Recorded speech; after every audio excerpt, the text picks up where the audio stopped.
O meu problema consiste em de que forma o sistema penal brasileiro tem reconhecido e enfrentado o estupro conjugal à luz da criminologia feminista, tendo como objetivo geral analisar o estupro conjugal sob a ótica da criminologia feminista, compreendendo como o sistema brasileiro tem respondido a essa forma de violência e quais são os desafios para a efetivação da justiça de gênero.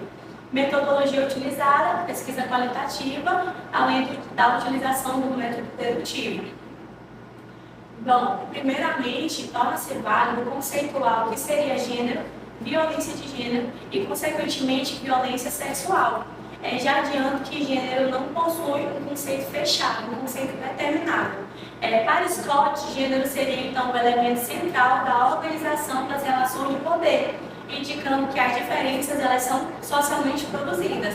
Já Butler traz a ideia de performatividade, em que gênero seria, então, o resultado da repetição de comportamentos que são socialmente esperados.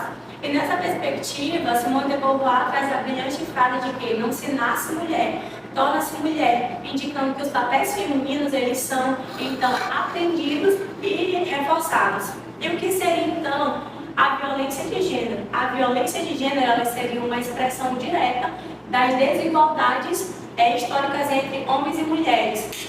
Para Sapiotti, essa violência ela seria um mecanismo de manutenção do poder patriarcal.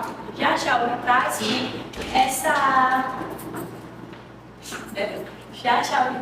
que essa violência ela seria uma construção ideológica e que coloca o homem numa posição de superioridade, e isso ocorre quando as diferenças ideológicas elas são tratadas, elas são vistas como desigualdades e acaba criando um sistema de hierarquia em que inferioriza a mulher.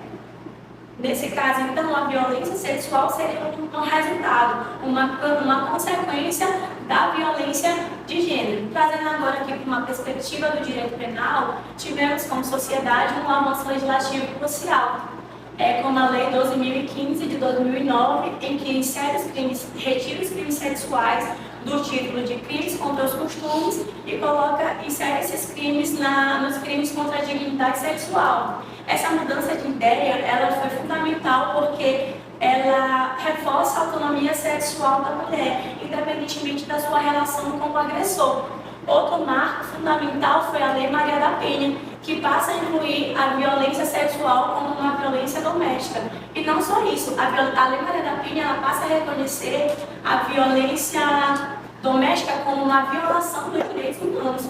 Apesar desses avanços legislativos, os dados de 2024 do Fórum Brasileiro de Segurança Pública traz que mais de 87 mil mulheres foram violentadas sexualmente, o que nos mostra que essa persistência problemática ela não é em decorrência de uma ausência legislativa, mas sim em decorrência de obstáculos culturais e institucionais.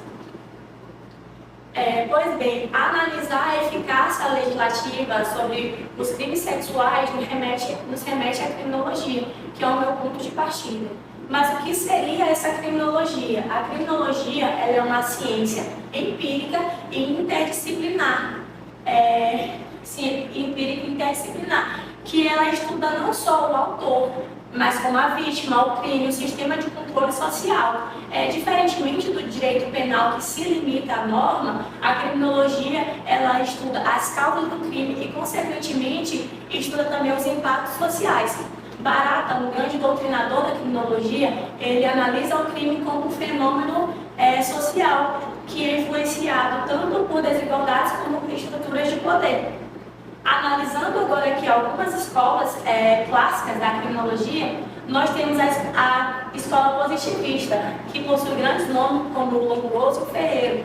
A escola positivista ela trazia explicações biológicas para justificar o cometimento do crime, como se características físicas determinassem o cometimento de crime. E essa ideia ela acaba reforçando negativamente estereótipos, principalmente em relação às mulheres. As mulheres elas eram tidas como anormais, histéricas e até mesmo perigosas quando elas saíam desses papéis sociais que eles eram impostos.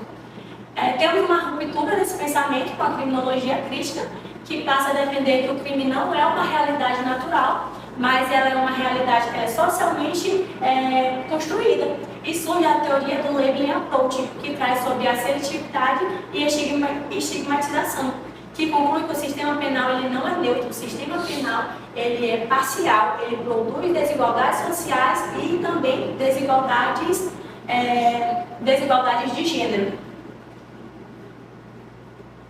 Apesar dessa ruptura, desse avanço criminológico, não era o suficiente ainda para as feministas daquela época, porque a criminologia tradicional ainda colocava a mulher como, não reconhecia a mulher como um sujeito central de análise, colocava a mulher como um objeto secundário. E aí a criminologia feminista ela surge então com o intuito de dar uma resposta a essa limitação. As feministas elas passam a perceber que essa ausência ela não era proposital, ela era proposital, não era uma coincidência. Ou seja, a criminologia era criada por homens para homens, o que acabava inviabilizando as violências que eram sofridas pelas mulheres.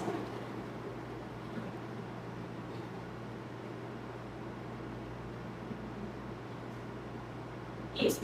E o estupro conjugal, por aquela visão da criminologia clássica, tradicional, ele era tratado como um assunto privado e não como uma violação dos direitos humanos.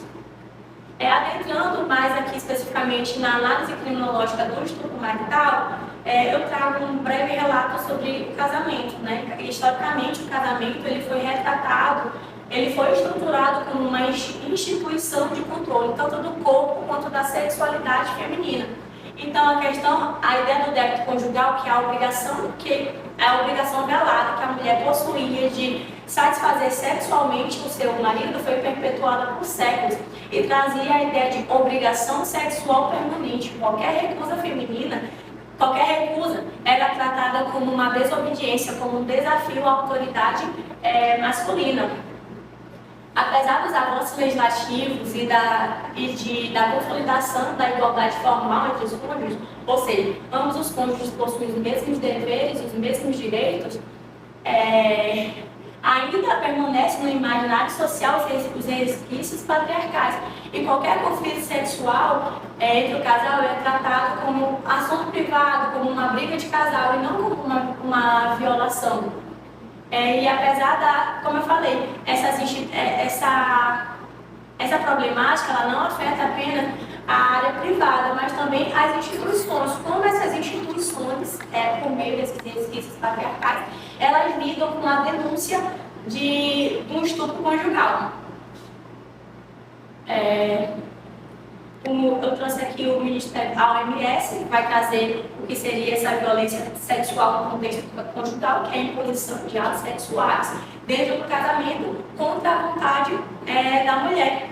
E eu trouxe também algo que me chamou a atenção durante minha pesquisa, foi que esse pensamento ele não era apenas social, ele também era jurídico. O doutrinador Nelson Gria, ele trazia que o marido ele não poderia ser um sujeito ativo do crime de estupro, já que ele estava, a partir do momento em que você se casava, tinha o dever de coabitação no Código Civil, então não era um cometimento de estupro. O resultado disso foi a subnotificação.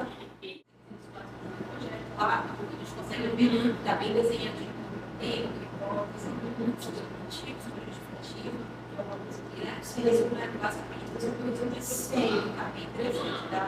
Não está falando dele. Uma fotografia que agora ao mesmo tempo que demora a pensar tanto na parte acadêmica necessária, quanto na parte de política, obviamente, engloba tanto o trabalho. Tu tem uma habilidade muito boa de escrita muito boa, dá para a gente entender tudo que tu está falando, é uma escrita fluida, né? E eu não sei se é uma característica do professor, mas pouquíssimos artigos precisam ser revisados. Lógico que tem aquela leitura viciada de que está lendo e relendo, a gente passa pelo mesmo e vai acabar se não identifica aquela vírgula. É só isso. Assim, no geral, está muito bem escrito com muitas coisas que tu precisa ajustar para o curso final. Por exemplo, a tua lista de siglas tem 4 siglas, seria interessante tu colocar lá tudo que realmente usou. Padronizar as tuas citações diretas, que às vezes tu usa o autor no final do parágrafo, às vezes tu usa no final da citação. É muito padronizar o próprio que os dois estão certos. Então, se não é interessante, não, os dois ao mesmo tempo, mas coisa pouco, assim. Muito interessante a utilização dos outros dados, né? Dados sim, traz também julgados. Eu achei que podia trazer um pouco mais de julgados para fazer uma leitura mais crítica sobre a parte de como o judiciário se posiciona nesses casos. Achei. Mas não isso não desmerece o trabalho. É uma sugestão que eu possa até pegar isso tudo e transformar uma continuação do trabalho, por exemplo, no mestrado. E a conclusão também, eu acho que uma característica dos orientandos do professor, que ele não deixa a pessoa fazer a conclusão cansada, como a gente geralmente vê nos monografias. Acredito que ele te devolveu para você, né, complementar, dá para ver que se não foi cansada, aí aquele ali ela trabalho, fala da exposição dos resultados, é bem interessante porque isso acontece.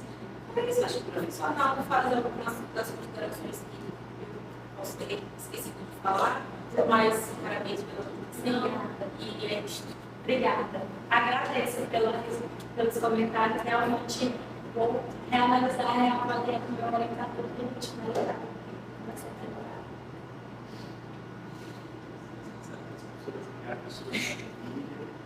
Já estava na nossa querida coordenadora do curso, nosso chefe profissional. Olá, boa tarde, quase boa tarde. Primeiro, dar parabéns pelo documento, dar parabéns pela monografia. Gostei muito da monografia, a leitura bem fluida, do escreve bem, a gente vai seguindo um caminho legal da monografia. Tem uma coerência do começo até o final, então aquilo que eu vou comentar é o sentido de aprimorar o trabalho e aprimorar o trabalho sobre os casos para querer continuar aí no âmbito da pesquisa. Todas as observações que o professor fez, todas elas, algumas delas eu vou comentar um pouquinho mais aqui, fazer um acompanhamento do que ela já começou, mas nesse sentido, ela já aprimorado o trabalho. Com relação à questão, vou falar logo da questão de revisão, acho que é importante passa batido, e os dois últimos capítulos estão com erro no texto. E veio no slide, estudo saiu sem o P, por exemplo. Seriam instruções de que quando a caixa alta, o Word não corrige automaticamente. E a gente digita e passa batido, a gente não vê na revisão. É uma coisa que a gente tem que olhar mesmo e ler com calma para ver se está. O estudo comigo tem um outro no terceiro, que acho que é. Um outro bem importante,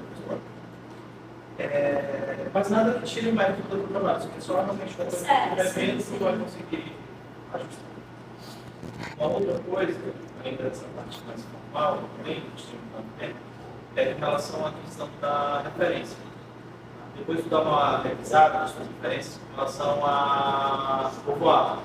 Em outro momento menciona a obra 67 e na tua referência é 70. 67 talvez seja o ano do original da publicação e aí lá na pesquisa da prudência. A observação que eu tenho que repetir é a seguinte. Eu penso que são três coisas que uma professora falou, nós temos trabalhado um pouco mais com a jurisprudência, que tu quer responder como o sistema penal trata. E aí talvez o que tu pegou não seja o suficiente para demonstrar assim, amplamente a tese que tu está defendendo. Tu demonstra, mas talvez um apanhado melhor ou uma explicação prévia com relação a um aspecto metodológico da coisa. Por exemplo, como tu chegou nessas jurisprudências e não em outras? Então, pesquisou como? Tu colocou pelo... Então, quando eu no Brasil pesquisando jurisprudências, por isso, eu quis realmente colocar apenas para complementar o trabalho, para trazer uma explicação. Porque o meu trabalho, inicialmente, era esse, mas depois eu conversei com o professor e realmente fomos para uma outra vertente. O meu trabalho ele não visava analisar casos reais, casos específicos. O meu trabalho era mais focado na teoria da criminologia feminista. Então, realmente, eu acho que eu trouxe apenas duas jurisprudências, porque não era o foco central, mas agora eu irei analisar para talvez fazer um estudo de caso melhor. Ou isso, então só explicar previamente como tu chegou nessas duas. Certo. Então faz um parágrafo dizendo, a fim de fundamentação das ideias aqui apontadas, se pesquisou no site do Brasil, se colocou no tal tempo, se encontrou tantos processos, desses processos e trouxe a guia de exemplo, estes dois que são emblemáticos, porque quer trazer tal e tal ideia, Certo. para poder amarrar. Aí a outra coisa, também da jurisprudência, é que é sempre bom a gente ter o teor. Quando encontrou o número do processo, tenta ir no site do Tribunal de Justiça Executivo, manter o teor do acordo. E aí dialoga com ele no texto como se fosse um artigo, como se fosse uma doutrina. Porque a emenda, ela é só aquele resumão de outra coisa. Então, eles argumentaram para chegar nisso aqui. Aí é legal, a gente vai ver mais coisa mais interessante na tua pesquisa. E a referência, também, colocou uma referência como a gente faz de petição. Colocou TJRS 2018, e a referência é Brasil, no caso aqui, Rio Grande do Sul, Certo. Rio Grande do Sul 2018. E lá embaixo vai trazer. Sim. Por que eu estou te chamando a atenção dessa questão da referência? Porque do jeito que tu colocou no teu texto, tu deu um peso maior do que tu está dizendo agora. Pessoal, logo depois que tu faz essa do Rio Grande do Sul, tu coloca assim, a análise da jurisprudência recente. E aí, na tua coisa, a expressão já dá a entender que é mais, por isso que é bom fazer isso aí. Dialogar com a jurisprudência e fazer essa conversazinha na jurisprudência aí. Outra popular, a gente comentei.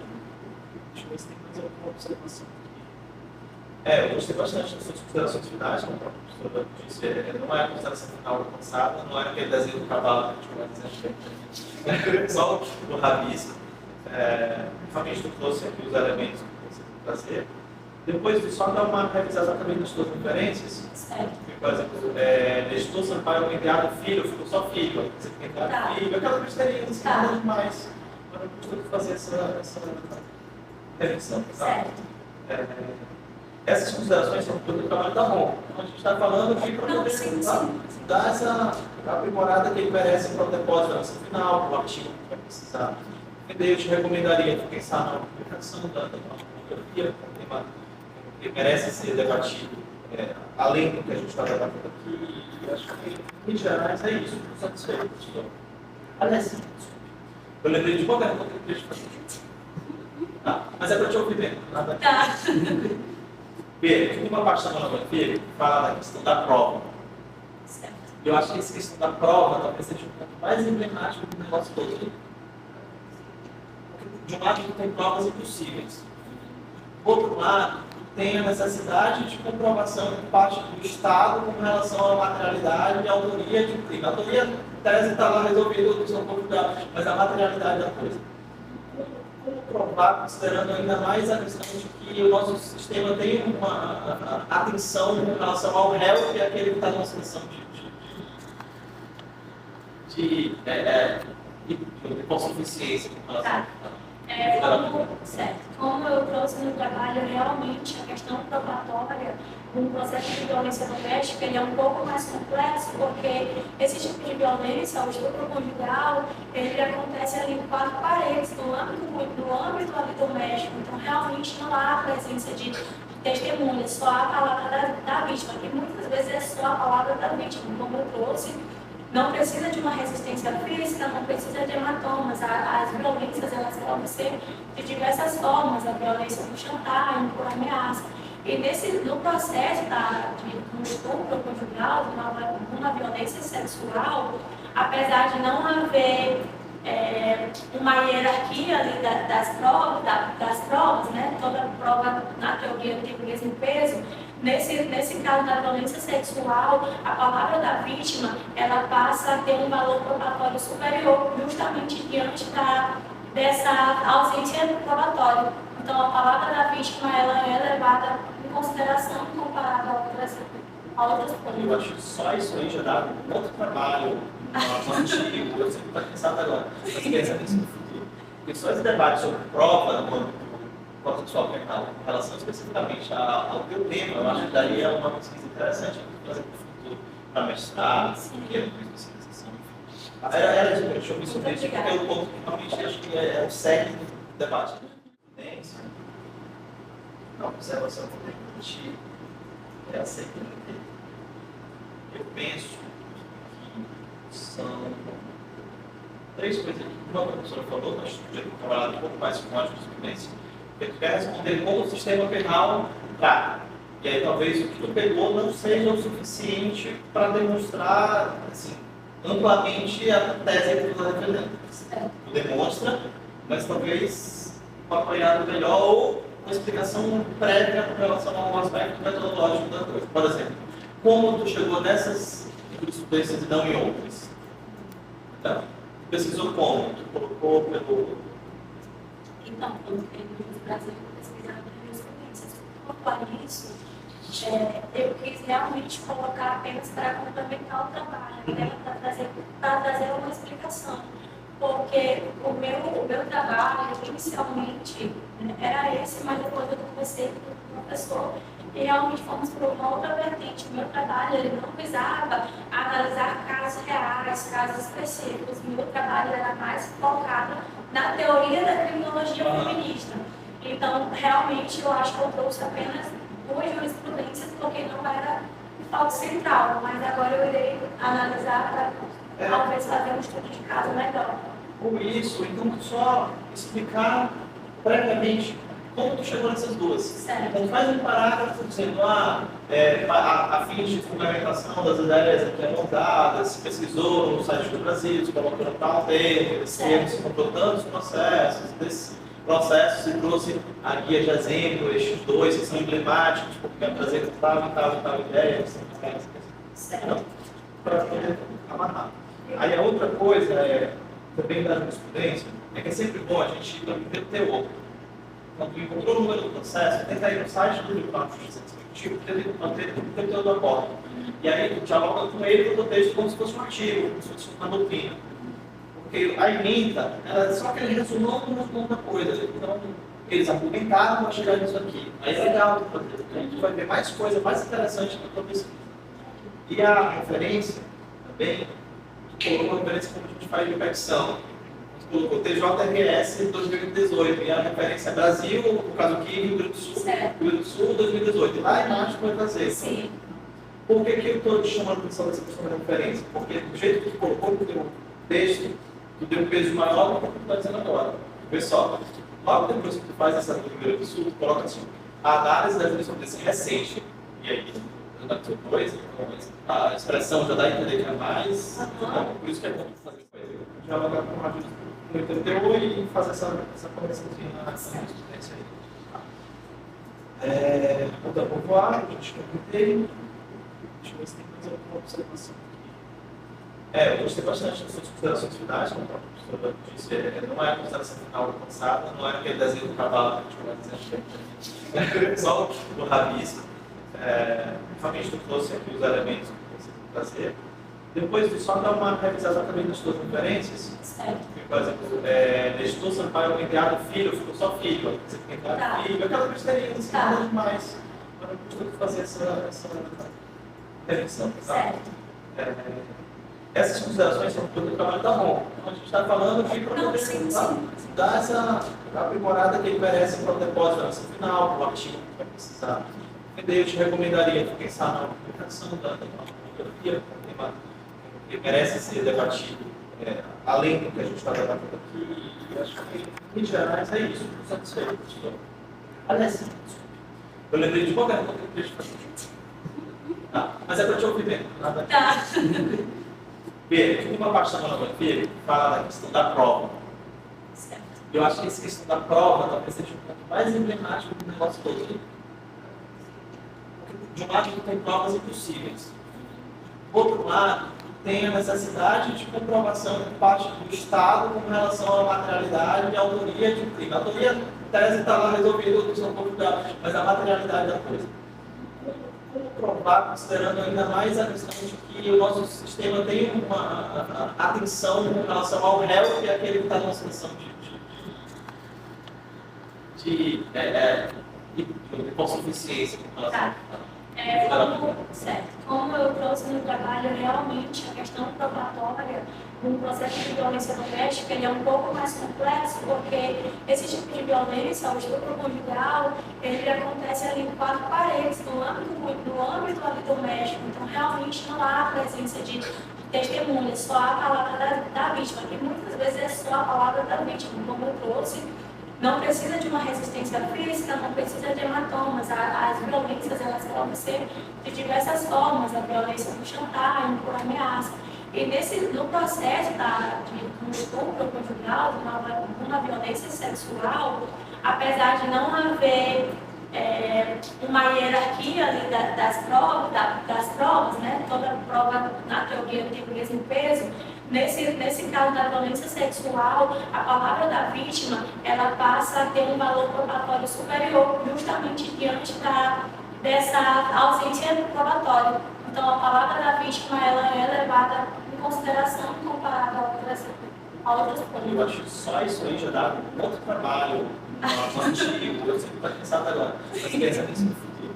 Porque só esse debate sobre prova no âmbito processual penal, em relação especificamente ao teu tema, eu acho que daria uma pesquisa interessante para fazer para o futuro, para mestrado, que é uma especialização. Era de eu me sobre isso, porque é um ponto que realmente acho que é o cerne do debate. Agora, assim,